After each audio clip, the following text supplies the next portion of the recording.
The Milwaukee County Sheriff's Office is trying to figure out what exactly caused a scaffolding failure that left two men trapped more than 150 feet in the air. It happened just before 3 this afternoon, and you can see that scaffolding hanging at a 45-degree angle near the top of the courthouse following some kind of equipment failure. Yeah, for a closer look tonight, we are joined now by CBS 58's AJ Bayatpour live from just outside the courthouse.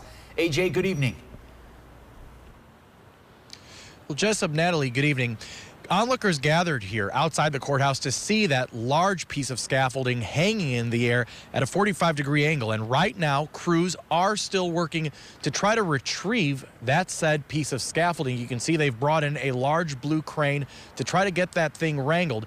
Fire officials this afternoon gave the construction crew a lot of credit, saying it was their plan and their own equipment they used to safely rescue their coworkers.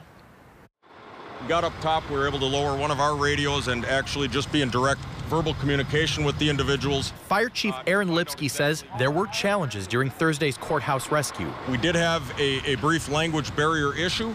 We were able to utilize one of our Spanish-speaking firefighters and fast-track them up to the roof so that they could close that gap. Ultimately, the message was that other workers were going to raise another piece of scaffolding. They lined it up with the broken scaffolding. From there, the two workers were able to shimmy along the courthouse facade and get to safety. I want to be 1,000% transparent on this. We were ready to go over the edge and go down and conduct a rope rescue on these individuals. But these folks that are working on this site are highly skilled. This is their work environment. A video posted 2 years ago by the contractor, Chicago-based Berglund Construction, states they were hired to repair the courthouse facade and its stone corners.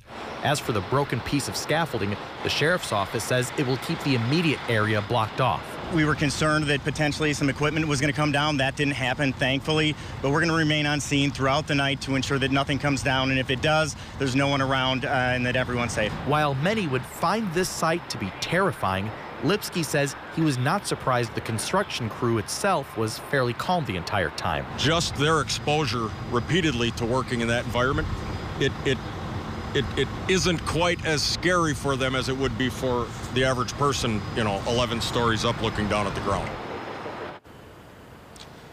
Now, Lipsky says those two workers that were rescued waved away any medical attention at the scene. He says investigators are still trying to figure out what exactly caused that large piece of scaffolding to break earlier this afternoon. He said that he was not necessarily concerned about that scaffolding collapsing and crashing down. He said that it had been secured, quote, twice over. Still, the Milwaukee County Sheriff's Office said it would continue to have the scene taped off and secured just in case anything happened during this ongoing process of getting that scaffolding safely lowered here tonight. Reporting live outside the Milwaukee County Courthouse, AJ Bayatpour, CBS 58.